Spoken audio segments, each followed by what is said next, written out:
Starting the recording, I'm sure that this will not make it into the final video on YouTube, but It could. it could. Somebody could forget to truncate it down to just the discussion on Christian themes in... The Back to the Future Part 2. That's correct. Thank you for tuning in to this video presentation, this behind-the-scenes look, or, well, it's not really behind the scenes. You're looking right into the scene. This is the scene. Yes, a secret look into the filming or the recording of the Finding Christ in Cinema audio podcast. Higher fidelity sound can be found on the audio podcast. Get over to christincinema.com and download and subscribe to all the podcasts. You get Brendan's Monday movie reviews. All kinds of goodies over there. Links to all of our social accounts, christincinema.com. We're just getting our final ducks in a row here before we start the show proper.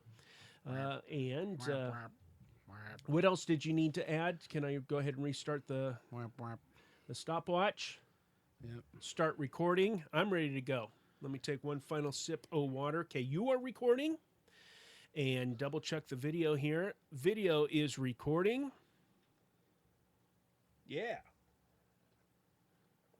I don't understand. No, that's fine. And here we go. Hey, come on in. Admission is free. Grab a bowl of popcorn, extra butter, of course, and find a seat smack dab in the middle. It's time for Finding Christ in Cinema, episode number 77. I'm Michael. And it's your boy, Brendan. Join us, and together we'll dig deeper into the silver screen classics of yesteryear as well as the box office hits of today. We'll take a closer look at the stories they tell and see if we find the face of Jesus looking back. We're going to explore the deeper meanings of these films, their plots and their twists, the characters and their choices, and how we can relate them to the gospel of salvation and ultimately our Christian walk. You are tuned in to Finding Christ in Cinema on the GCT Network. This is your Great Commission transmission. Yeah, your boy Brendan returns. Yeah. 2 episodes in a row. Brendan, what did we talk about last episode? A lot of spectacle. We did. Last week we talked about Nightmare Before Christmas. And Jack Spectacling. And Yes. Yes. Yes. Jack's scaling spectacling. Hey, you know what? My wife 10. really enjoyed that episode. She said, you guys did a great job. I was fretting afterwards. I don't know if it was a good job or not, but I do know that I did goof up in there pretty big. And that was with, I did say that both Jack and Sally had a vision of catastrophe and doom regarding Christmas. And, well, you corrected me during the show, but more authoritatively, my 17-year-old daughter said, There you go. There's my addendum. No, that's my extraction, my correction, my oops, and another thing. Did you have anything that you needed to add to that? Mm-mm. Okay, well, another thing that I was, I'm old, Brendan. And yeah, turning on the microphones and doing a show is one thing, and we both enjoy that. We enjoy the improv. But every once in a while, my old brain goes blank. But so does your young brain, because we were talking about the 2 different kinds of translations. You have the dynamic translation, which is a thought-for-thought translation of the ancient text. Talking biblical translations. Correct. Translations of the Bible. And then the more word-for-word literal translation is called a formal. Formal translation. Yes. Okay. And that's in relationship. Gosh, the past couple of episodes we've talked a little bit about different dynamic translations, and I flip-flopped on that big time in my life. Among many other things, Brendan, I have a tendency to flip-flop on things. No, not the important things, not the main things, but the secondary issues. And I used to be all about, nope, give me a formal translation, man. I used New American Standard Bible most of my life, and that translation is the most hardcore word-for-word literal translation. But now, I mean, we're reading now the nilt, pretty regularly here. Yeah. And I really enjoyed your reading out of the amplified version. Oh, I should do this. The amplified version. I like it. And then last week we made reference, actually we were referencing Dr. James Beck, and he appealed to Richard Beck. Richard Beck. I'm sorry, Sam Old. he appealed to another very dynamic translation in order to get a better understanding, glean a better understanding of the word Hebel, as translated normally as either vanity or meaninglessness. And we had a big discussion on that last episode number 76. It all tied into the spectacular Overload. Yes. Nightmare Before Christmas. So nothing, you did perfect last week. Everything was on the up and up. Man. I won't say I did perfect. Nothing comes to mind right now. What are we going to talk about this week? Oh, Marty. Big news. we're going back Oh, to the future. Actually, back to the past. To the future past. We'll talk about that in just a minute. You want to go to the movies? Yes, let's. Here we go. Yes, let's. Do you remember the future?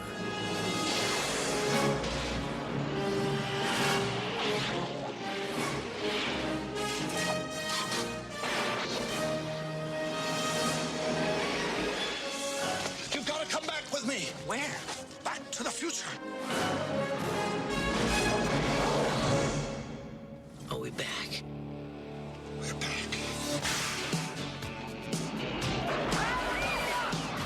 What do you mean we're in the future? October 21st, 2015. Marty, we're going to be able to see our wedding. Wow.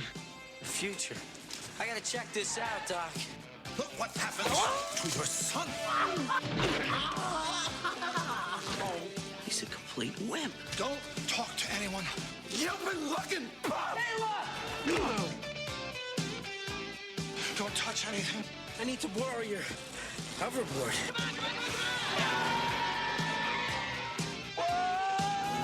And try not to look at anything.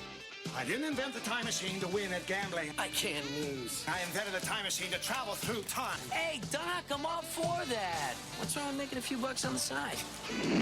Now, the time continuum has been disrupted, creating an alternate 1985. There have been a few changes. It's like we're in hell or something. No, it's Hill Valley, although I can't imagine hell being much worse. But they'll all be back. Eat less, slackers! Biff? Hello? Hello, anybody home? Why that can't be you? You're so big. Michael J. Fox. Christopher Lloyd. Michael J. Fox. More like a couple of teenagers, you know? And Michael J. Fox. Mom, is that you? Steven Spielberg presents a Robert Zemeckis film, Back to the Future. Part 2. Get back in time. What did he say at the very beginning of that trailer? Do you remember the future? Yeah. Yes, I do, because it's now the past. One day in the past. I remember it quite well. I went to work in the morning and then, go ahead, Michael. Brendan, I'm sorry. today is October 22nd. Oh. Thursday, October 22nd, 2015. We missed them. But no. We got the newspaper. We got the could've gone- USA Today. We could have gone to Hill Valley and No, met them. we had to go one day ahead of that. Doc Brown even said, "See, that's where the problem lies. Yesterday was not really Back to the Future Day. It's today." Because Doc Brown even said yesterday that he went one day ahead to find out what happened, and that's today. Oh. Oh, the internet was wrong, Oh. and I was right. Oh. Isn't that wonderful? It's a good feeling, isn't it? So anyway, we are now, Back to the Future is now in the past. Yeah. That's crazy. Yeah. Brendan, okay, what about this film? Do you like it? I got to tell you right off the bat, and then you can feed off of this. This is one of my all-time very, very, very favorite movies. This is a desert island movie for me. You got Star Wars trilogy, original trilogy, Indiana Jones, Lord of the Rings, and Back to the Future Part 2. Just part 2? It's one of my favorite. I've watched this movie probably more than any other movie. So would you say that the other 2 installments Are aren't- great. Yeah. But they're not Desert Island? No, because this one has it all for me. All the things that I like. It has the 50s, so it has the past. Yeah. And it has what was the future, but it's not it's all just past. It's past. It's all in the past. It's all in the past. But now. anyway, so now it's not one of your Desert Island movies. Oh no! Oh no! What do I There's do? an open slot. I have You know, watched. I think Avatar would fill that slot perfectly. Oh goodness! You do, huh? Yeah, I do. It does mine. I'll tell you that. Oh man. Anyway, so since 1989 I have watched this movie over and over and over and over again, and again I just like it. I like it for the fantasy aspect. I like it for I love time travel stories. I just love them. But then when I get to see, well, I used to be able to see the future in this film, but now it's all past. And going back to the 50s and stuff, it's just fun. But it wasn't actually until this week, looking for Christian themes in it, that I really got something deeper out of it that we'll be able to discuss. But what are your memories? What are your thoughts? Well, I obviously was. I don't think I was even born when the movie came out. No. It was the same year. It was '89. Yeah. But I think it came out before I was born. Right. Still, so I don't remember seeing it in theaters. If I was smart, I could have had the chance yesterday and gone to go see it. Because there were several movie theaters showing it. Oh, that would have been fun. Yeah, it would have been fun, but I didn't take that chance. Yeah. I'm trying to remember the first time I saw it. I believe it was probably at my grandma's. Whenever I'd stay at her house, and whatnot. Just watch it over there. I would see. Yeah, and kind of like you, I like the time travel aspect. Yes. The glimpse into the future. It's fun. Brendan, it was released November 22nd, 1989. It's Oh, younger than so you. It's younger than me. Yay! By less than a month. Yeah, 1 month from today. 26 years ago. Yeah. Wow. Wow. Wow. Talk about perspective. Yes. But yeah, I like being able to see a story happen that takes place in different time settings. Yeah. Now, traditionally, it breaks tradition. What do you mean? Well, because Aristotle would say that a good story is supposed to take place in one time setting, in one unified. You know what block Monty of time. Python says about Aristotle?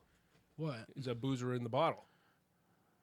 I didn't know that. Or a boozer for the bottle. Yes. That doesn't surprise me. Yes. No, that's why last episode, go back to listen to last episode. Okay. Okay. Okay, so that is, but wouldn't that also qualify it as an epic? Oh, that's a good question. Let me think. Let me hash that out for just a second. See, because I don't know, I've always understood an epic has to incorporate a quest that takes place over either time or geography. So it's not like, go down to the block and complete this quest, at Mrs. Smith's house down the block. Yeah, That an epic does not make. Right. But hey, you need to go and stop your future son from doing, such and such. That makes for an epic. Well, I think also with epics you have episodes. Okay. Or like in this we have installments. Yes. We have the first part. Episodic. Episodic, yes. Because you have one mission in the first film, and then you have another mission in the second film, and then you have a third mission in the third film, and then in the latter two films, the missions kind of always revert back to the beginning. Okay. However, this does break that mold. This Yeah. breaks the mold. In fact, one of the notes I jot down was that parts 2 and 3, contrary to a cursory view, just looking at it from the surface level, they're much different stories than Back to the Future, than the first one. Much different stories. In fact, I'm really impressed with what the writing team did. They had to say, what are we going to do? What's going to be what's our quest? What's our impetus, I guess? I don't know. Okay. And they had to come up with something. Mm-hmm. But I mean, do you find is that a fair statement? Or Wait, which that which these part? that the parts 2 and 3 are completely different stories than the first part? I would say Take time travel out of it. Well, yeah, I would say that the stories are different, but they're still really cohesive with each other. They are, and I think that cohesiveness is what qualifies it as the epic. Okay. Because we're still seeing the journey of Marty and Doc Brown, even though their lives take on different stories and different episodes. That's right. There's still that continuing thread. Right. But I think the final the final. I don't know if catharsis is the correct word, but the final resolution is actually only refers to parts 2 and 3. Oh, I think we're going to have to do part 3 in order for me to further explain that, because I don't want to give that all away, but it does have to do with the points that I'm making today on the show. So I'm looking at this, and it really dawned on me again when I'm analyzing the movie. I've always just analyzed this movie as it's helped me to understand that no, time travel, no, that's not going to work. It's impossible. Everything would blow up if it was possible, because it would just get too far away from. I mean, it almost got out of hand for them, but thankfully the writers were able to, you know, to introduce the eucatastrophe, as Tolkien would say, the fortunate happenstance. So anyway, I'm really looking at it that way. However, let's get back to the story. Does Zemeckis, does he deserve a shout out? I think he does. Okay. And his writing partner Bob Gale. Yes. Yes, they do a wonderfully crafted story, I would say. And just to give a little insight into how a director can really make or break a script. Just think of, like, in this scene, and this is why I like Zemeckis, because he deliberately blocks the actors, and blocking is very important. Again, blocking is part of spectacle. Right. Explain to the listeners what you mean by blocking. Okay, blocking is the physical placement of the actors while the script is we going would down. be able to recall times that we've seen on a stage where you have colored tape in an X or whatever. You know, it's like here's your mark. Like, here's your yes, exactly. You hit this mark at this exact moment, and that will produce the here's the desired tempo. effect. Here's your beat. Boom! Hit your mark. Yes. Now. For example, at the moment when Marty and Doc Brown, they are in 2015 futuristic Hill Valley. They're on the square. There's a moment where Marty and Doc are sitting inside the DeLorean, and the camera's placed. We can see both Marty and Doc Brown in the DeLorean, but then in the background we see old Biff walk by, eavesdropping. Yes, and that is brilliant blocking. Yes, and it's fun It's very fun, Yeah. and there are all these moments in the film that if you haven't seen them before, when you rewatch it because our episode will make you want to rewatch the movie. Of course.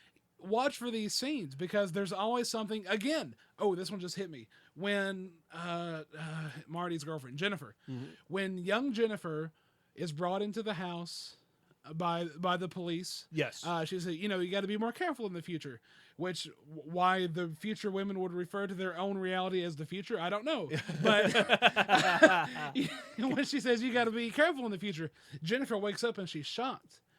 And then as Jennifer is looking off camera forward, in the background, we see someone coming out of a door, and bam, excellent blocking. Yes. Like, this is it keeps the movie going. And it's foreshadowing and a lot of different things going on. And so that when you watch it again, you'll be able to pick up, and that's why Robert had, old Biff doing that or this. And yes, sir. And that's a lot of fun. I mean, even something as simple as when Marty's, first stumbling into the future, into town square, and he's just in awe, and, it looks like he's stumbling over himself, blah, blah, blah, doing it very intentionally so that you're able to see, he's leading, you to notice things, the character is. That's part of blocking as well.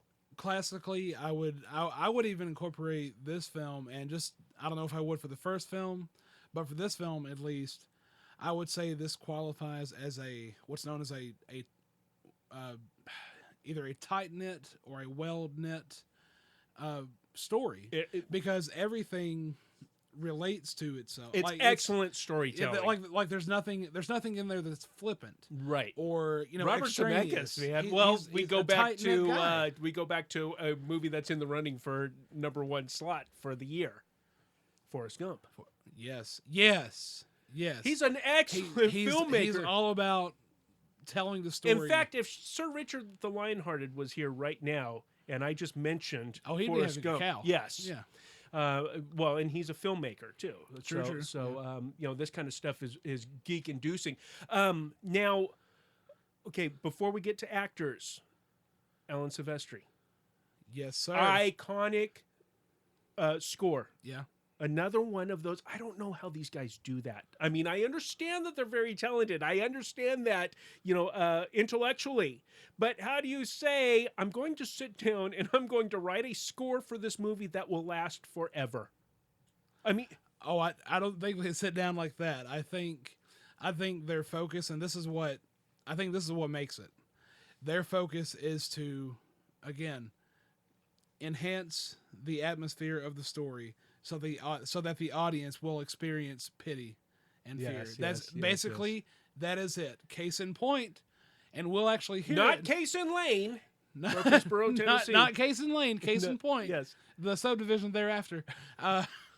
There and we'll actually hear it in one of my sound clips when Marty is starting to realize what's going on and that it's his fault. There's a slight little yes. But which is a variation of the main theme, though, which is an iconic. Yes.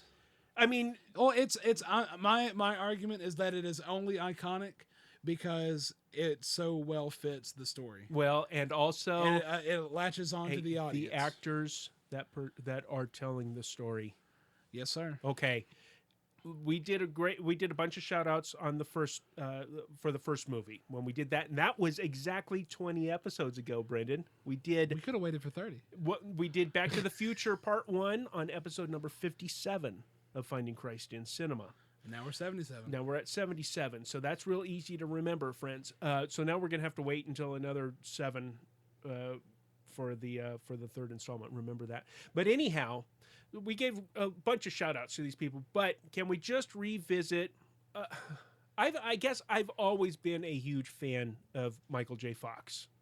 I think that in this film, this film series, he is absolutely perfect for the role. His timing, nuance, everything is just absolutely phenomenal to me, amazes me. And then you put him together with Christopher Lloyd. Yeah. Well, I want to add Thomas F. Wilson in there too, because I don't think you could have had somebody else playing Biff. No. Or Griff. Nope. And the transformation, the acting ability, what he pulled off when he is old Biff. The guy is an old man, and he was a young man when he was playing. I mean, all of them. Part. Yeah, Leah Thompson, she did great as Lorraine. You can watch her, the way that she shuffles her feet as she's watching. You know that these people sat down and watched old folks. Yeah. They went to a retirement community or wherever old folks hang out and just watched how they walk, how they move, how they interact. And Thomas F. Wilson, when he was getting ready for Griff, he went to a cyborg community and watched people with electronic brain implants. Yeah, bionic. And bionic brain implants. Try those out. And he watched how they tweaked around and he just got so excited. And you make a good point. How did he prepare for that part? How did he prepare for Griff? I wonder what Robert Zemeckis told him. I think there was some coaching involved. Well, yeah. Yeah. Excuse me, not coaching, but actual directing. He was directing, kind of like what George Lucas did in Star Wars: A New Hope. You mean in Star Wars? Yeah, all of them. What? Do you have real directing? Oh wait, hold on. That's a lie. Faster and more intense. You just got me. Dang it. But no, I think Michael J. Fox and Biff Tannen really need some shout outs for this movie. Yeah, because they're playing so many different characters. Yes. Not only versions of their own characters who have aged or unaged or whatever. Yeah. But Michael J. Fox. Yeah. He's Marty McFly Sr., Marty McFly Jr., and Marlene McFly. Yes. And I'm going to be honest with you, Michael. I did not know this until rewatching it for this week. I thought there was always something weird about Marlene, and I could never place my finger on it. It was almost like that uncanny valley. Something ain't right. What's going on right here? That chick has an Adam's apple. Yeah. But anyway, there's so many scenes in here watching the Michael J. Fox, his acting ability that were impressive to me. But right now, the one that sticks out the most is his interaction with Flea what was his oh goodness, whatever his character's name was, when he's challenging him, hey, swipe your card, are you in on this or not? Needles. Yeah. This is going to fix your financial problems. Remember that, because that's can actually help out with my point there. But when he turns around and just that moment where Marty, he's safe, and then he steps over to the dark side and makes the improper decision. Mm-hmm. Peer pressure, doesn't want people, calling him chicken or whatnot. But the look on his face, I just think that he captured it. I bet you Robert Zemeckis was just doing backflips when he said, cut. Here's what happened. Cut, print it right now. That you nailed it. You nailed it, Michael. Great stuff. It was a joy to watch. And that's when you go back and watch a movie like this over and over and over again, just to learn from it, and just to examine, and just to dissect, and just to appreciate talent. What else? I mean, Thomas F. Wilson, I can't get over him. I wish that he was much more involved in. I guess he's doing SpongeBob SquarePants, voices or whatever we talked about the last time. But what really disappoints me? The absence of Crispin Hellion Glover. Yes, sir. Yes.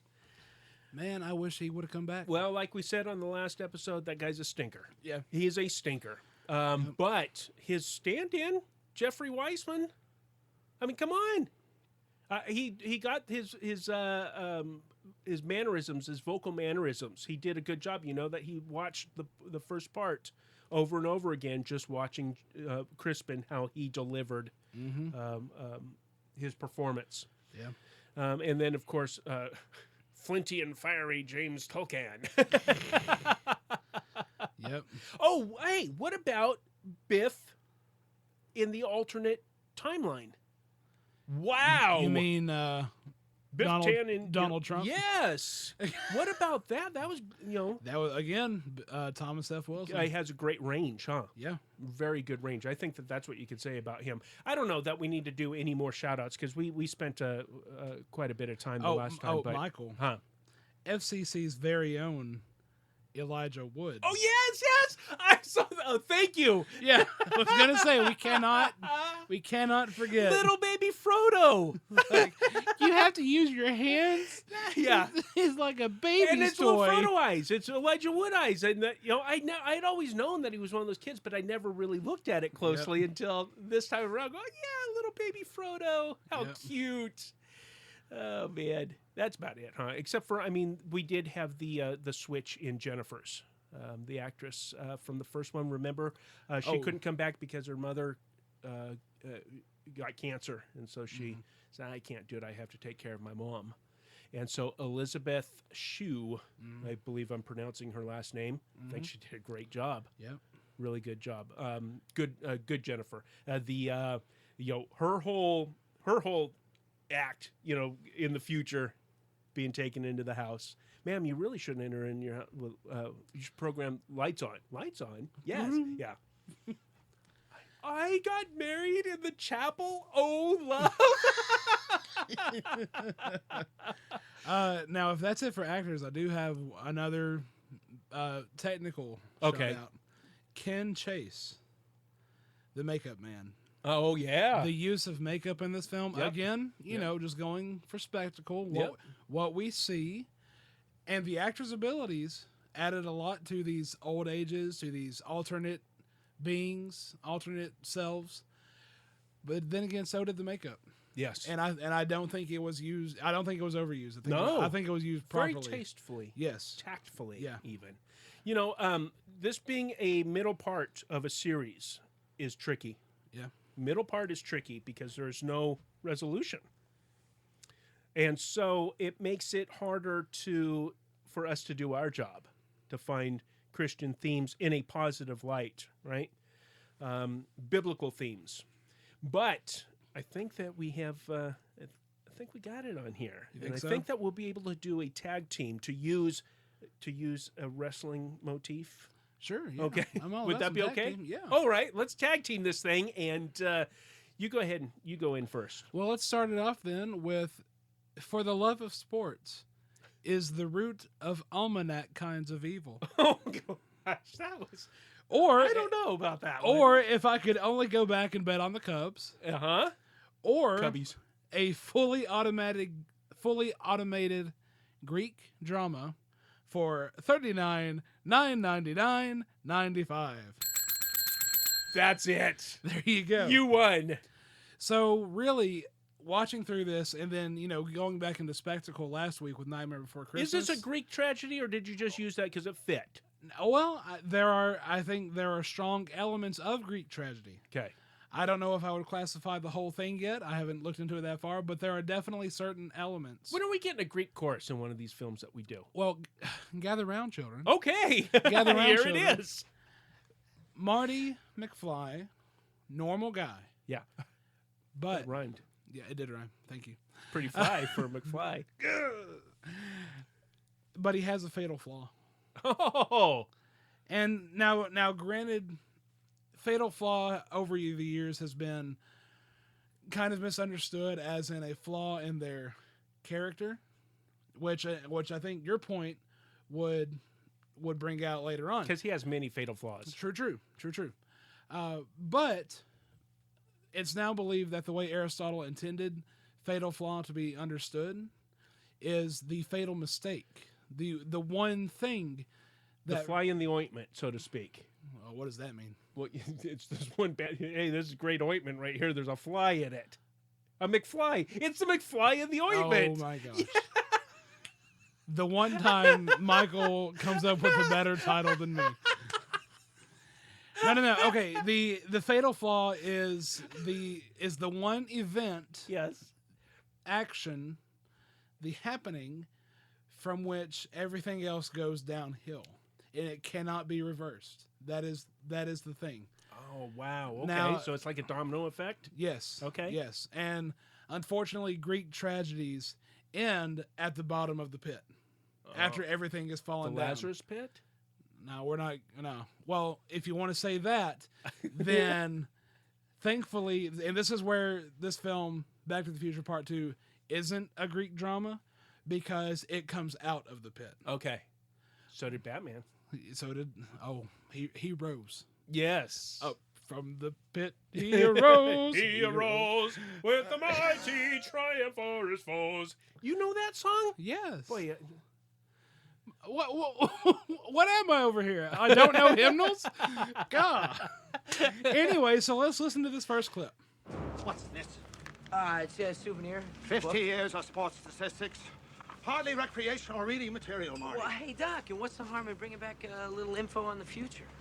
Maybe we could place a couple bets. Marty, I didn't invent the time machine for financial gain. The intent here is to gain a clear perception of humanity. Where we've been, where we're going, the pitfalls and the possibilities, the perils and the promise. Perhaps even an answer to that universal question. Why? Hey, Doc, I'm all for that. What's wrong with making a few bucks on the side? I am going to put this in the trash. yeah. Okay. Yep. I see where you're going. All right, And this is all gonna right. fit. Oh, this is a 1-2 punch. This episode. Oh, I bet so. Now, Doc Brown is a wise man Yes. who respects knowledge and earnestly seeks after wisdom. You could link it back to Proverbs 25, verse 2. How would you do that? Well, it sounds familiar, Ah. or at least it should sound familiar. If you're a fan of our sister show, The Theonauts. Their well, how would you say it? Their centerpiece of a verse Yeah. is Proverbs 25:2, and again, this is the Nilt version. It is God's privilege to conceal things, and the king's privilege to discover them. I like it. And now let's just listen again to what Doc Brown wants to say. He says, "I didn't invent a time machine for financial gain. The intent here is to gain a clearer perception of humanity, where we've been, where we're going, the pitfalls and the possibilities, the perils and the promise. Perhaps even an answer to that universal question, why?" Doc Brown's just looking for wisdom and how to better relate to humanity. That's his only thing with the time machine, with that He's an altruistic DeLorean. individual. Yes. Yeah, he's a very altruistic. His intentions are pure. Okay. But Marty, Marty. hey Doc, I'm all for that, but what's wrong with making a few bucks on the side? Which Marty- really means Marty- I'm not all for that. Well, Because the but, what does that do? That cancels out what was said previously. yes, Right? yes. So even if he is for it just a little bit, Yeah. what he's more for Yes. is making a few extra bucks on the side. He still has some growing up to do. Yeah. Marty wants to be rich, and maybe this is because of what old Biff reveals to present Marty in the Cafe 80s. Ah, 'Cause I have he that. says- I've got that. Is That's part of my... okay? yeah. So we'll hear that later. Yes.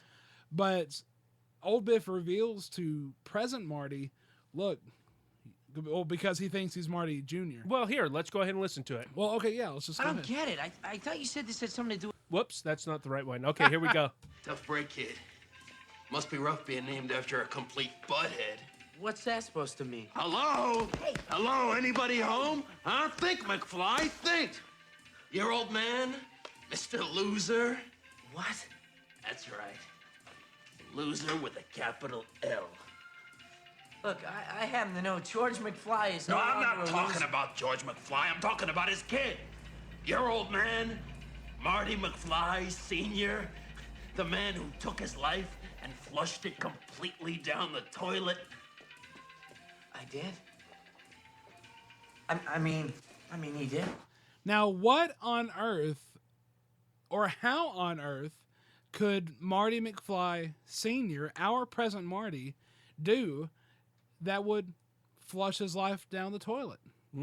Could it be his fatal flaw, his mistake, his, to use the Greek term, hamartia? Could we link it back to Proverbs? I bet we could. Chapter 1. I'm willing to bet a donut. Chapter 1, verses 13 and 14. Think of the great things we'll get. And this is the Solomon quoting the people in sin. Oh, think of the great things we'll get. We'll fill our houses with all the stuff we take. Come, throw in your lot with us. Come, bet on the Cubs with us. And we'll share in the loot. Now, does Marty have a gambling problem? No, he's just curious, and he wants that edge. He wants to make those few extra bucks. So he buys the sports almanac. And unfortunately, it falls into the wrong hands. And we kind of see a picture of, with Marty, we see a picture of this ambition, but it's being quenched.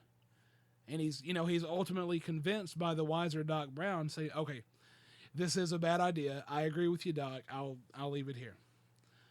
But old Biff is lurking around the corner. Old Biff takes the sports almanac, follows them to Hilldale, to Jennifer's subdivision, follows them there. Well, not Jennifer, but, Marty and Jennifer's subdivision, the future couple, follows them there, steals the DeLorean, does his thing, and then corrupts the rest of the world.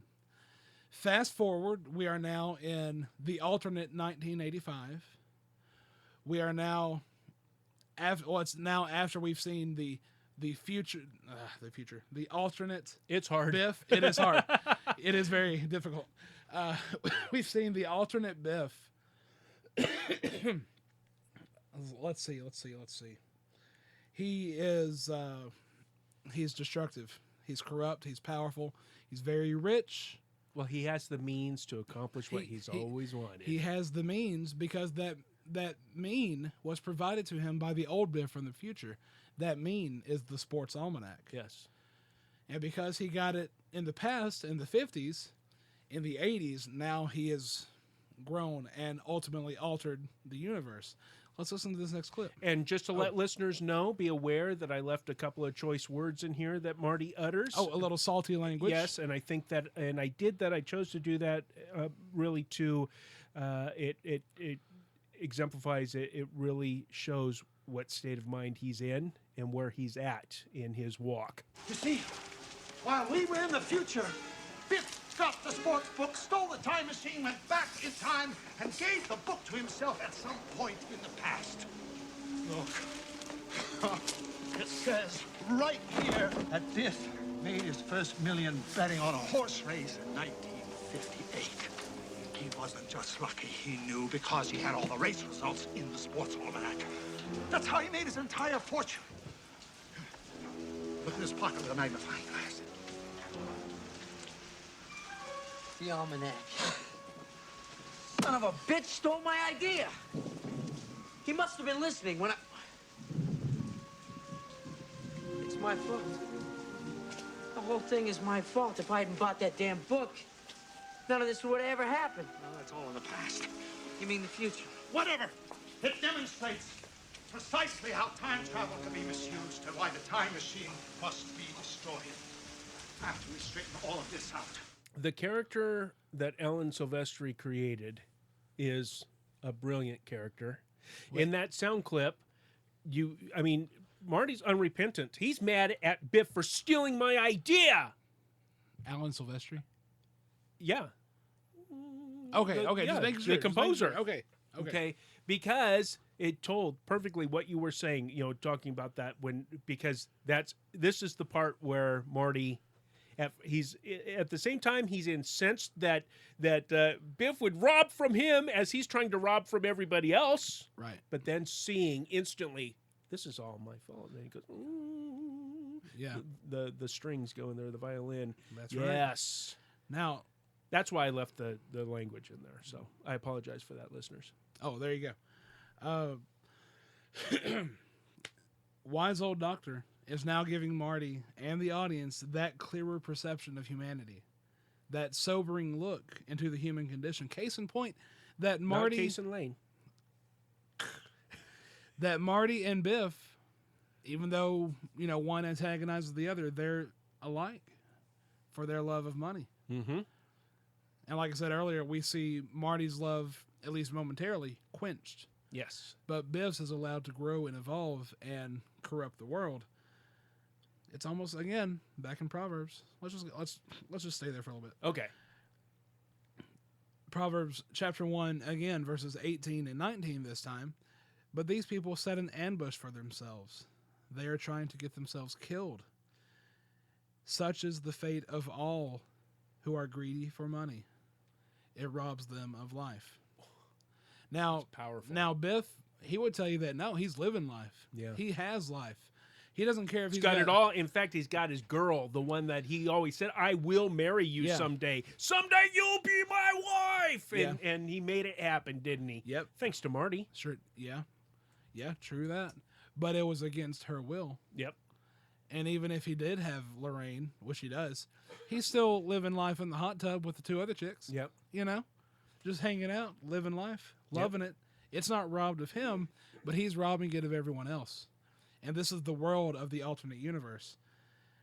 Now let's get back into a little Greek tragedy. All right. Marty says, it's my fault. The whole thing is my fault. Just a few Greek tragic terms. Catastrophe. Not eucatastrophe, but I think this is where Tolkien gets it. The catastrophe. The catastrophe is the alternate 1985. The bottom of the pit. This is the worst that can happen. And it's happened. The alternate 1985 in which Marty's father, George, is dead. And his mother, Lorraine, is Biff's battered wife. That, to Marty, is a catastrophe.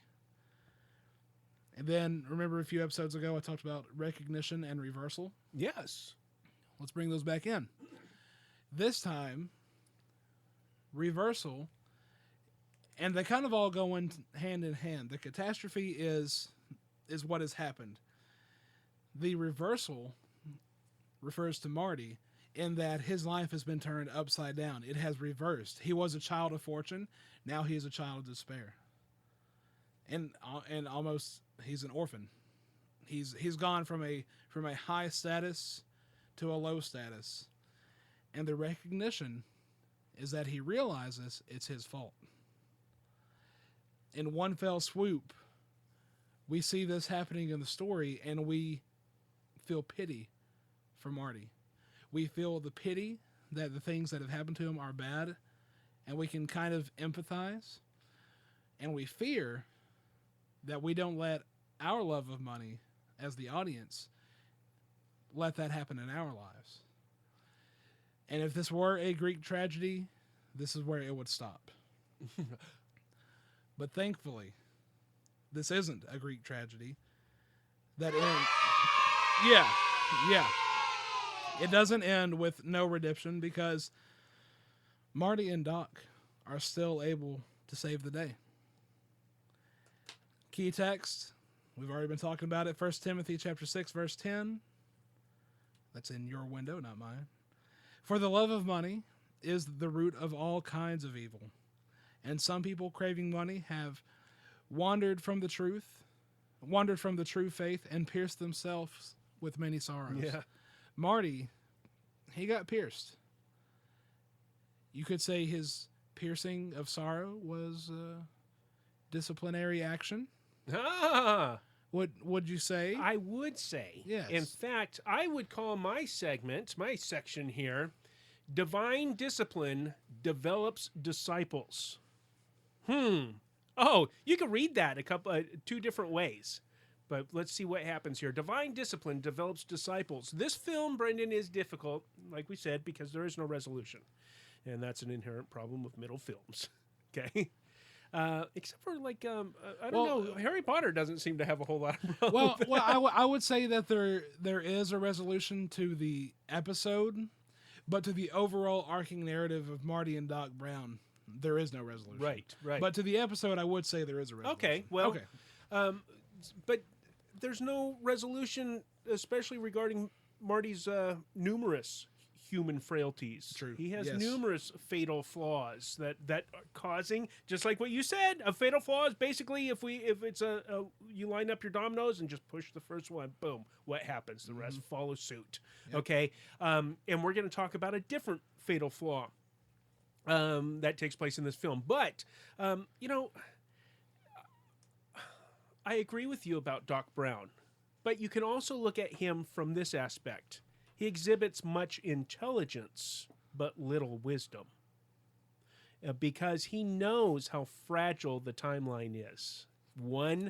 In fact, Brendan, we could get it. Do you want to get into some science? I mean, just real quick, I know that there's some geeks out there listening. When are these guys going to talk about science? When are they going to talk about the observer effect in physics? That just by observing something, now specifically this is referring to scientific instruments, measurement devices, right? Just by observing something, you change the outcome. You make it do something differently. Well, okay, does that fit in this? Well, he's using a scientific instrument, namely a time-traveling DeLorean. Okay? Yeah. And he wants to, that's all he wanted to do was observe. So, okay, so do we have the observer effect going on in time travel? Yes. I mean, it's been postulated. Well, that goes to the retrocausality theory, which is a theory, and this would go back to Interstellar, because Christopher Nolan consulted with that famous physicist. I mean, he's calling him up. Hey, was this real? You know, this kind of stuff. Oh yeah, well that's a real theory, and we think that this could go along these lines. Okay, well, hey, I have this great idea. We're going to take the movie in this direction. No, that wouldn't work. That's not real. You can't put that in the movie. You better rewrite that. So anyway, some deep philosophical, physics and things going on. Retrocausality, the hypothetical phenomena or processes that allow an effect to occur before its cause, which is what we see in this film. You also have the uncertainty principle, which is the Heinrich, something, I can't remember his name, some German name, starts with an H. The Heimlich maneuver. No. Oh. But anyway, the uncertainty principle, which takes place at a quantum level.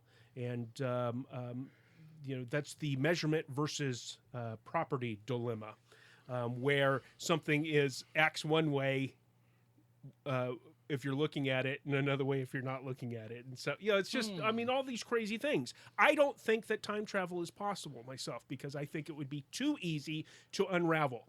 And it's only because of great writing, great script writing in this film that they were able to get things righted. But any other thing that could have gone wrong, if somebody else entered in, it'd just go, it'd get away from you. Yeah. But that's neither here nor there. What my point is that Doc Brown has a lot of intelligence, and I could have gone the route all along. Hey, no, it's not good for anybody to know too much about their future. But Doc, you are doing that all along the road. You're going and observing, and even though you're doing it for altruistic reasons, just observing is having an effect on things, and now who knows what reality is. Anyway, but we're not going to focus on that, because Doc Brown also shows a picture of Jesus in his going away at the end via lightning, There it is hearkening again. back to the Future Part 1, and then communicating with Marty from the past via words on a page. Yep. Oh, only to call Marty to himself in order to perfect Marty in the final installment. Oh. There's a little teaser, so stick with us, friends, here at Finding Christ in Cinema. Anyway, Marty met the Lord, right? The Lord was the lightning bolt that had the necessary 1.21 gigawatts, however you want to pronounce it, needed for Marty's salvation in Part 1. He has met Jesus. He has met the Lord. But Marty still has a problem. He has a lot of problems. You already you pointed out one perfectly. But he one particular problem really causes everybody else problems. That's what we're going to focus on.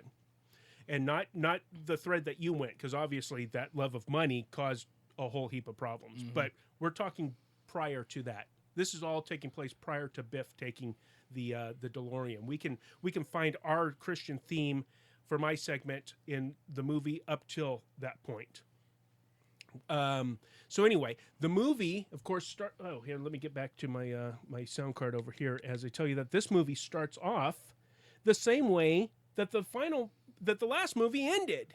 And it's exciting either way. Yeah. It's just as exciting tacked onto the end of a movie as it is as exciting tacked onto the beginning. Well, it's almost the same. However, in the very beginning scene, there's one thing that's different. What's that? The presence of Biff. Yes. And that monkey wrench right Yeah, off there you go. off the bat. Yes, sir. Yes, and that is great writing. Yeah. Okay. So anyway, the film starts off, like we said, and so here comes Doc Brown and in the time machine. Marty! You've got to come back with me. Where? Back to the future. Wait a minute, what are you doing, Doc? I need fuel. Go ahead, quick! Get in the car! No. Look, Doc, I just got here, okay? Jennifer's here. We're gonna take the new truck for a spin. Well, bring her along. This concerns her, too. Wait a minute, Doc. What are you talking about? Now, what happens to us in the future? Okay, so he comes back. Marty has a great question. What happens to Jennifer and I in the future? Does something bad happen to us? Oh, no. You and Jennifer both turn out fine. It's your kids, Marty. Something's got to be done about your kids. Okay, so Doc has come back from the future, which is now the past, but that's neither here nor there. Comes back from the future in order to fix a problem with Marty and Jennifer's kids. A problem that Marty is perfectly suited for. So they get to, right? That's a good pun. Oh, I didn't even catch that. Wow. Okay, so You're literally. You're welcome. Okay. You're welcome. Let's see here. Well, what about a McFly in the ointment?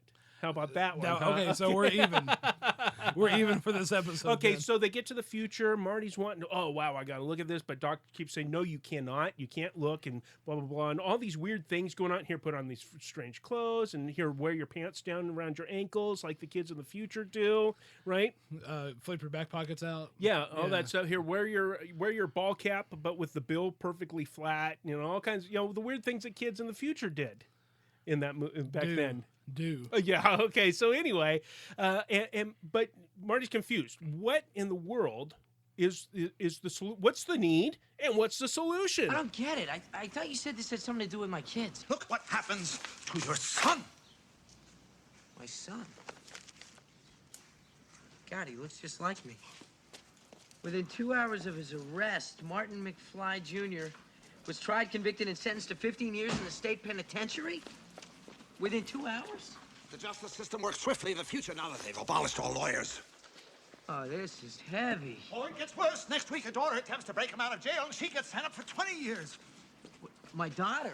Wait a minute, I have a daughter? You see, this one event starts a chain reaction that completely destroys your entire family. Hey, Dr. State, this is tomorrow's newspaper. Precisely. I already went further ahead into time to see what else happens. I backtracked everything to this one event. That's why we're here today, to prevent this incident from ever happening. Okay, that's why there's such urgency. Doc Brown identifies this one event. That's what they're there for. Perfectly timed. This one event in Marty's son's life that destroys the family. He's worked hard to track down everything back to this event in the hopes of changing the future or the past. But I can't help it. It's okay.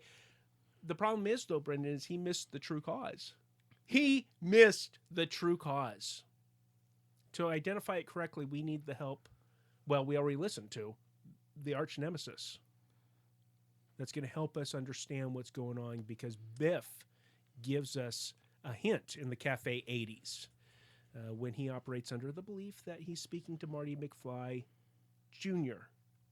Must be terrible being related to the son of such a loser. Yeah. Loser? What do you mean loser? The guy that took his whole life and flushed it down the toilet. I did? I would do such a thing? What Marty, I mean, that does hit. I would do such a thing? What? What could that be? So I think now the focus is on the real problem. So Marty McFly Jr. is not the problem.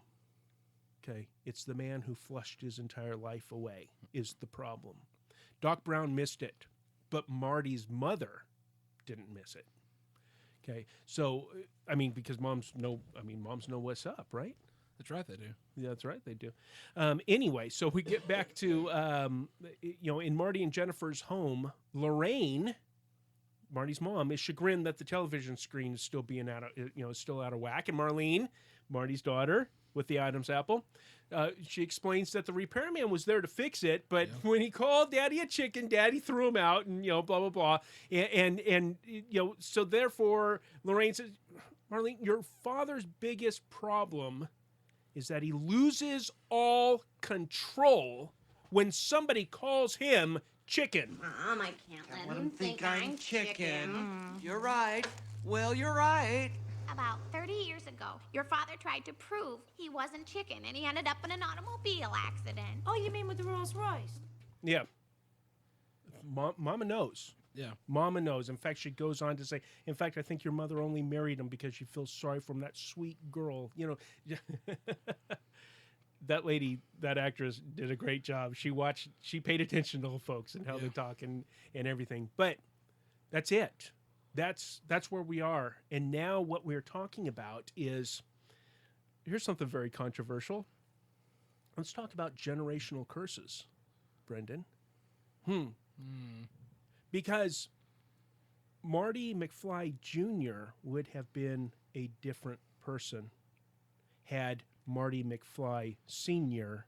not flushed his life down the toilet. Why? Because somebody called him chicken. Because he loses all control. We're gonna focus on that in just a moment. But first, we know, or at least we should know, listeners, as Christians, that the Bible's specific that the sons are not guilty of the sins of their fathers. Okay? If your father was a horse thief, that doesn't mean that you're guilty of being a horse thief. But God was was adamant to the Hebrews that he visits the iniquity of the fathers onto the children to the third and the fourth generation. Okay, but that means something, and let's explore that a little bit. So let's have another lengthy reading, Brendan, from Exodus chapter 34. We're going to, this is right as, okay, Moses, well, he's got a problem. He has a need that only God could fulfill, and that is that he destroyed the first 2 tablets of the law. When God gave him, and he comes marching down hey guys, look what I have. You're doing what? And throws down right? Yep. I mean, I think David Gaddy pointed it out on a I think it was on the last episode, the newest episode of the Theonauts. Before Moses even made it down the mountain, the children of Israel were already breaking the first commandment. Yeah. Right? Well, the first 2, really. Yeah. And so anyway, he's back. Moses is back. Mm-hmm. Hi. You have any more of those? Hi there. And by the way, can I see you while I'm up here? Yeah. I need to have a word. Yeah. No, but can I see you literally while I'm up here? Oh, that, yes. Okay, yes. and God says, well, I'll pass. You can't look at my face or you're going to die. But we'll do this, and I'm going to say my name as I'm passing. Wow. So anyway, he tells Moses to chisel out 2 stone tablets like the first one. So we're in chapter 34 of Exodus. And he says, be ready in the morning to climb up Mount Sinai and present yourself to me on the top of the mountain. No one else may come with you. In fact, no one is to appear anywhere on the mountain.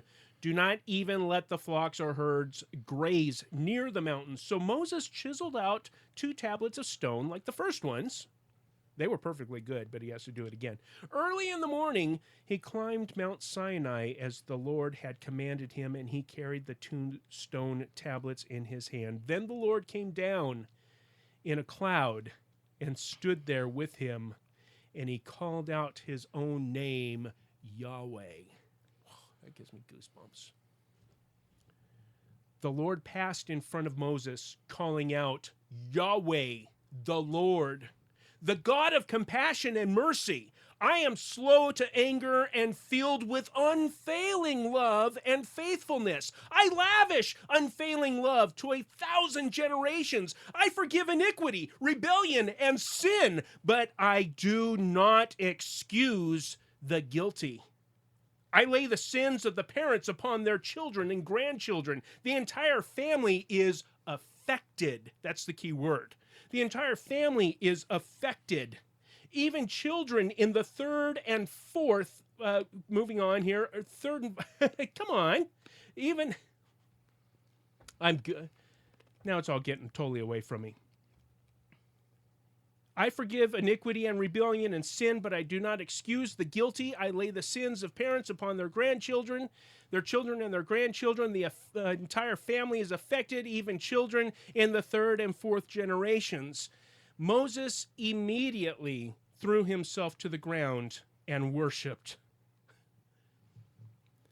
And he said, "O Lord, if it's true that I have found favor with you, then please travel with us.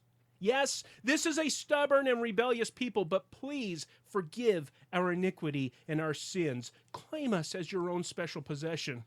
The Lord replied, "Listen, I am making a covenant with you in the presence of all your people. I will perform miracles that have never been performed anywhere in all the earth or in any nation. And all the people around you will see the power of the Lord, the awesome power I will display for you. But listen carefully to everything I command you today. Then I will go ahead of you and drive out the Amorite, the Canaanites, the Hittites, the Perizzites, the Hivites, and the Jebusites, the electric lights. Be very careful to make a tree, never to make it, it goes on, okay? What? Yeah. Okay, anyhow. Now, let me make it clear here also that contrary to what you may believe, I understand that God is speaking and entering into covenant with a particular people. And so these commands and these warnings are to a particular people. Okay, they are present there. Moses is going to go down and speak to them. Okay, this is between God and the children of Israel. But the principle stands. And the key word really is that the entire family is affected. So what is a generational curse? Okay, let's put it this way. If you are a racist and you raise children, generally speaking, you're going to raise little racists. If you are a member of the mafia and you have little children, generally speaking, you're going to raise little mafia members. And they are going to suffer the consequences of things that the parents have done. They're going to suffer consequences, right? What's that? Pass the ball over here for a Go second. ahead. Is this not what we talked about with tragedy in general?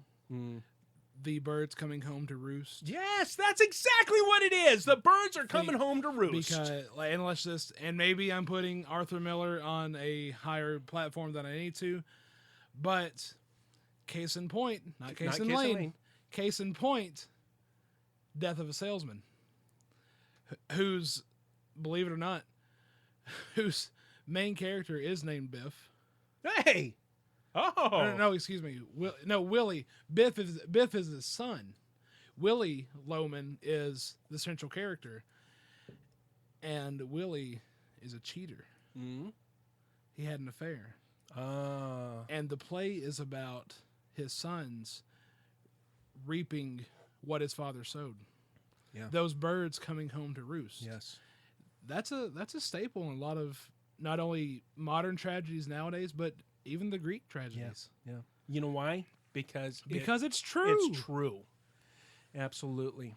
And so Marty is the cause of all of this. Marty is the fountainhead. He's the figurehead of tragedy in that family.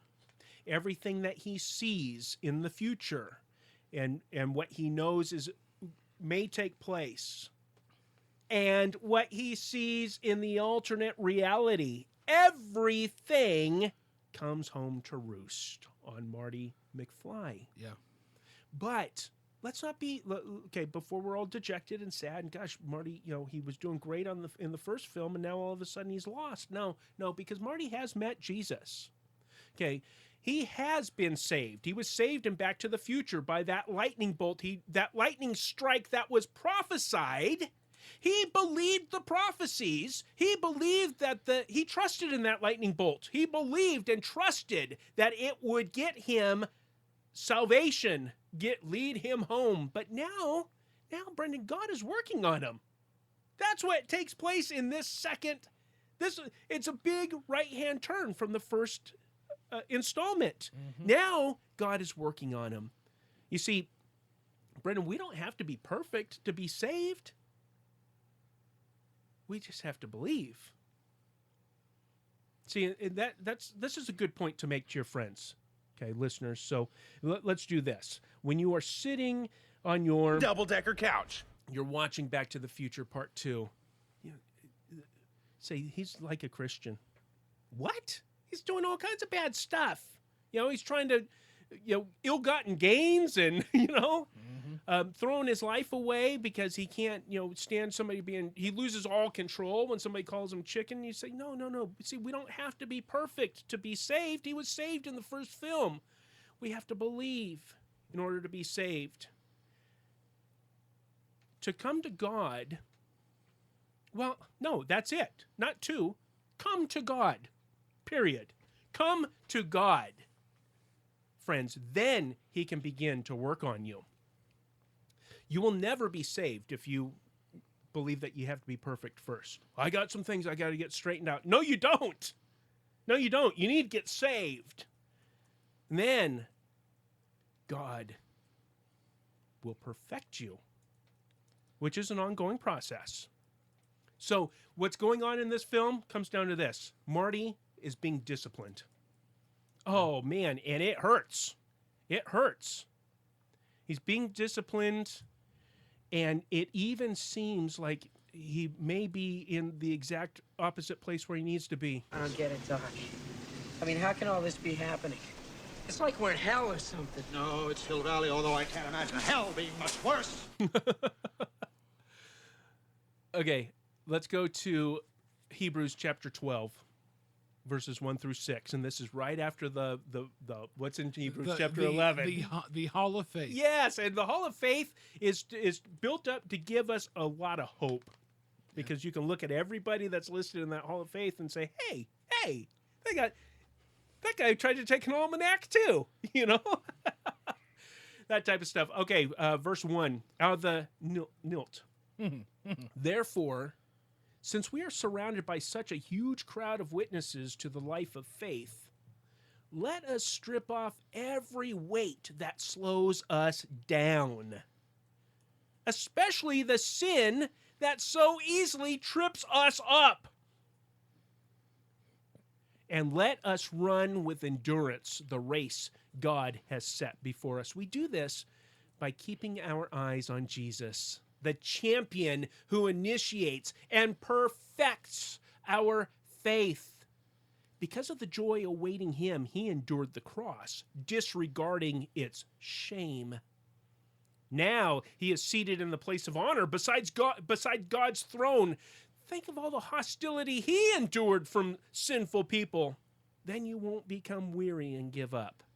After all, you have not yet given your lives in your struggle against sin. And have you forgotten the encouraging words God spoke to you as his children? He said, "My child, don't make light of the Lord's discipline, and don't give up when he corrects you. For the Lord disciplines those he loves, and he punishes each one he accepts as his child." See, Marty's big sin is pride. They can't call me chicken. I can't let them think I'm chicken. Why not? Why? Yeah. I was going to say, nobody calls me chicken. Why not? Jesus disregarded shame. In other words, he didn't even consider it anything when people are calling him chicken or calling him, you're crazy, you're out of your mind, this blasphemer. Calling him the scourge of the earth Yes. when he was on the cross? Yes, he didn't disregard that shame. He didn't disregard shame so that he could initiate and perfect our faith. He did it so that we could perfect our faith in him. He endured the shame of the cross. Didn't flip out on anybody. He could have called 10,000 angels to destroy the world and set him free. He could have called. But he died alone for you and me in shame, naked on the cross, in front of his mother, in front of everybody, God and everybody. So here's your key text. Hebrews chapter 12, verse 7. As you endure this divine discipline, remember that God is treating you as his own children. Who ever heard of a child who is never disciplined by its father? You see, divine discipline develops his disciples. And that is good news. It is good news. It is. Yeah. And we're going to see it come to fruition in the next installment of the Back to the Future series, where he's still going to deal with this pride issue, but eventually,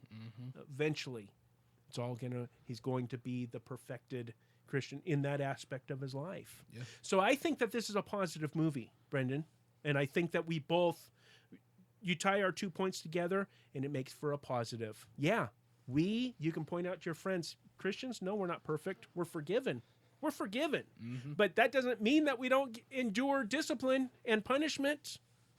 That doesn't mean that that we don't need to be guided by God. We do. Because whoever heard of a child who's never disciplined by its father? Wow. Anything that you want? Any questions, comments, piggybacks, editorials, off the wall remarks? Just really quickly, you're talking about the observer theory in physics. That reminded me of the butterfly effect, Yes. and also Ashton Kutcher. Well, not just the film, but And what is the butterfly effect? Just the fluttering of something as simple as that theory that the fluttering of a butterfly causes a tsunami or a hurricane somewhere later else. on down. Yeah, and also for any Ray Bradbury fans, A Sound of Thunder. That story. Are you familiar Not with that one. I know the Tattooed Man. This is I see. I don't know that one. Oh, okay. Okay, A Sound of Thunder. Just really quickly, then it's set in the future, and the real future or yesterday, the past. The real future. Okay. Still far into the future. Okay. Set into the future, and this it's a thing now that people get together and let's say you want to go hunting and enjoy the thrill of hunting, I don't know, a dinosaur. Then the idea is that you can go back in time to the dinosaur era and hunt dinosaurs. I've heard of this. Oh, okay.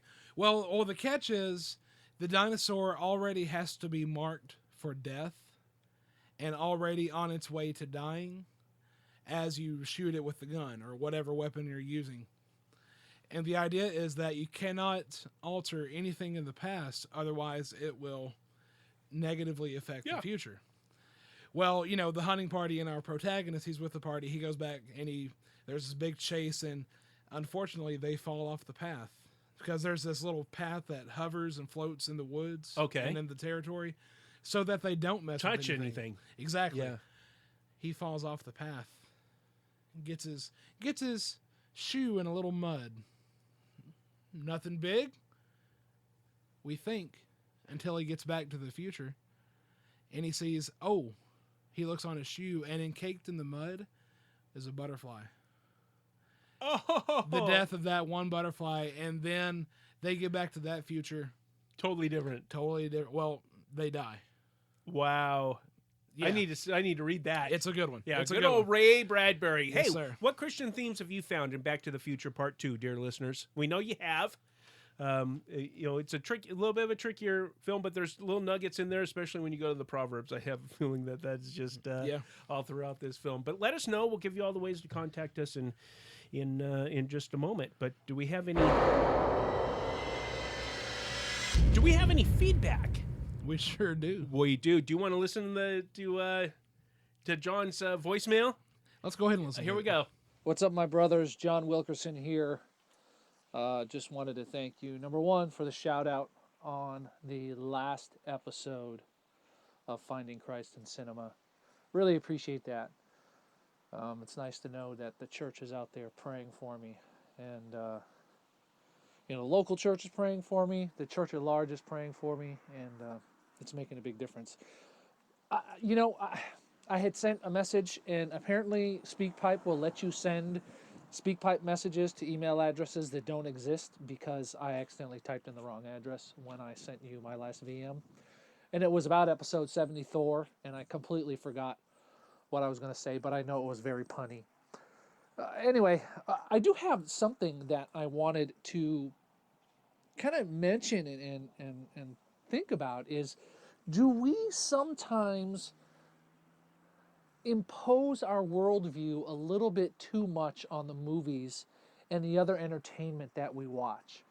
Are we always trying so hard to find Christ in everything that we're willing to stretch our understanding of who Christ is, or stretch our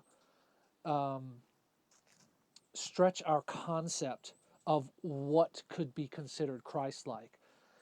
And I'm not in any way trying to imply that anyone who does that is, I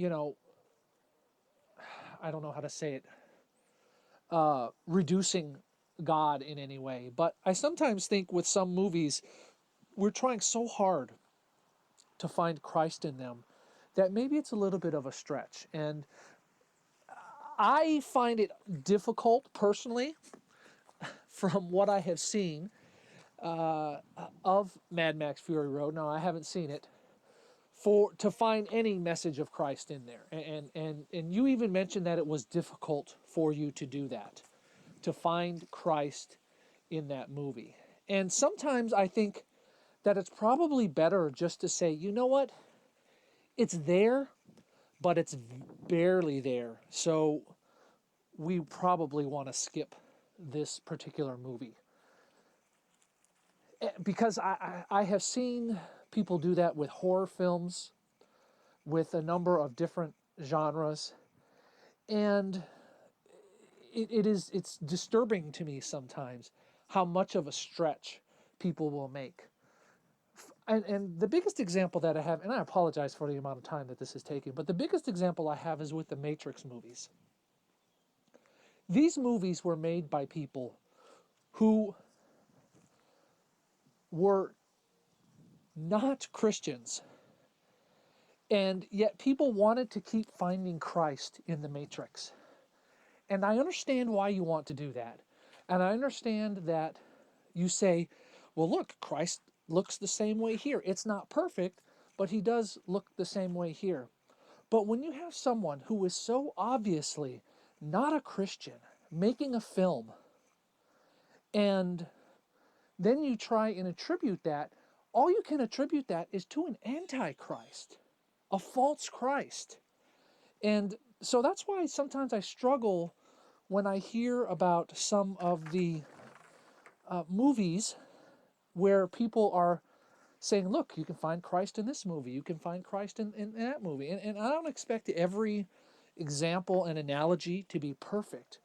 But I think when the worldview of the creator of that movie is so anti-Christ, I don't think you can say this, you find Christ here. I think what you can say is you find a false Christ here. And maybe that's just as important to say as it would be to say, look, here's where you can find Christ. So here's the false Christ, and let me point you to the real Christ. Anyway, I am just rambling, and I don't want to take up too much more of your time. I appreciate everything you guys are doing, Michael and Brendan, and I hope to hear more episodes for you. Looking forward to episode number 100. I'm sure you're going to have some kind of special whiz-bang awesome episode in the works, and I will talk to you guys later. All right. Hey, so do you want to answer that real quick, or which part? It was a lot of stuff. No, just go ahead and answer. Well, I was just gonna say Michael and I have actually gotten to that point very early on in FCC with Tombstone, with the movie Tombstone. We were slated to do that for an episode, and then we pulled out of that one. We're like because it was there, and I know that at least speaking for myself, I knew I could feel that it was there, but it was a very, very hard stretch to do it. And then what John says about the Matrix, yeah, I mean that's why we stopped at the first film. Yeah, yep, yep. You know, well, go ahead, interject something, Michael. There's too much to address, just as you said, and I think that what we ought to do is let's devote an episode. I think so. To that very topic. Yes, sir. Yeah, I like because that. There's a lot of valid questions that he brought up, and I know that I know John enough. His sense of humor and his communication style, that could either be completely serious and heartfelt. It could also be provocation. Hey, give a good apologia for what you're doing. It could be a combination of all the above. Yeah. But there are great, great questions and ones that I'm actually itching to answer because it ties right into that presentation that we are working on. Oh, the FCC World Tour. Yes, the FCC World Tour coming your way soon. And so, what do you want to do? Well, I got to go for rehearsal. Yes. So let's. Can we bypass a little frivolity? Yeah. Bypass a little lightning round. Let's go ahead and say what we're doing next week. Okay. The big Halloween episode is The Shining. Hey, speaking of stretching. Yes. Now, see, okay, now I want to put this out there really quick because it ties back to one of our first episodes with, our only episode with Mr. Russ Adcock. Mm-hmm. Adcox. Yeah, Adcox. And just something that he said in that episode is all good stories have an element of the great story, Yeah. of the greatest Yes. story. So when Is that true, John? Is that true? Do the best stories have elements of the greatest story? I think, I think that's a good episode for folks to listen to as a primer for. Well, we'll tell you when we're going to do this special episode on Finding Christ in cinema, or how about Finding the Antichrist in cinema? Oh, there he is. So next week it's our big Halloween episode, Extravaganza Palooza, with The Shining. Then we're starting November off with Jurassic World. And then we were going to do Harry Potter and the Half-Blood Prince, but in lieu of this new special episode, we're going to bump the Wizarding World. Once again. Poor Harry. Once again. Back in the cupboard under the stairs with you. Right. And we're going, excuse me, we're going to, after Jurassic World, we'll cover Inside Out. We want to go ahead and get that in there. And then before our break for Thanksgiving, we're gonna tackle this question. These questions that John has laid posed. at our feet. Yes, so that will be episode number 81. Yes, sir. A special episode. Okay. Hey, before we get out of here, real quick, his comment, Philip. We have to go to. Hold! Who goes there? It is I. Great Scott! No. Patron Saint Philip. Get out of here. Let's go to King Philip's Stables. He left a comment on the Nightmare Before Christmas episode number 76 on the Christ in Cinema website. He says, "Hey guys, personally I like the Nightmare Before Christmas, but I don't love it. My older son loved it as a young child, so I have nostalgia for it in that regard. The animation is outstanding, and the 76-minute runtime is a saving grace." You know what? I gotta say, amen. Amen, brother. Woo! More movies should be 76 minutes or less. More podcasts should be. Oh, nice. Oh, man, I don't know about that. Interjection right there from your boy Brendan. There were some genuinely, let me get back to Philip's message here, his comment. There were some genuinely funny moments for me, particularly the gruesome gifts Jack passed out in Christmastown, which shines a light on my twisted sense of humor. One thing I get from the film harkens to 2 Timothy 3, verse 5, which speaks of people who have a form of godliness, but deny its power. Whoa, that's winner chicken dinner. Interjection. Jack's attempt to impersonate Santa Claus and do Christmas had the outer trappings of the holiday, but lacked the substance required for an authentic Christmas experience. In much the same way, if I celebrate Christmas with lights, trees, fancy wrapping, paper, and gifts, and all the outer trappings, but neglect Jesus, I will have an experience hollow at its core, leaving me with a nagging feeling that something is wrong here, something is missing and unfulfilled. I love Christmas time, and you won't find me complaining if decorations go out early and radio stations start playing holiday music before Thanksgiving. When it comes to Christmas, it's the more the merrier as far as I'm concerned. Since becoming Christian, the season has added significance and meaning, and it's the time of year that I generally feel closest to God. Bring it on! Amen. Speaking of Christmas and Spotify, here's a link to Kemper Crab's album, Medieval Christmas, which is a collection of medieval Christmas songs and hymns. Wow! That link is in our show notes. Not the blog post, but the show notes, which is linked to at the bottom of the blog post. Yeah. I absolutely love his work and cannot recommend it highly enough. Thanks for the show, guys. Hashtag Mawilad Gimli. Thank you so much. He did not mention anything about your the answer to your Spectacle. spiel. Yeah, we answered Spectacle, Philip. We need to know if that worked for you or not. Okay, so we're gonna skip well-mannered frivolity, except for I gotta say, last weekend, One Day of Hope here in Manchester, Tennessee. Look for the video coming soon at gctnetwork.com. It was amazing. That's all I'm going to say right now.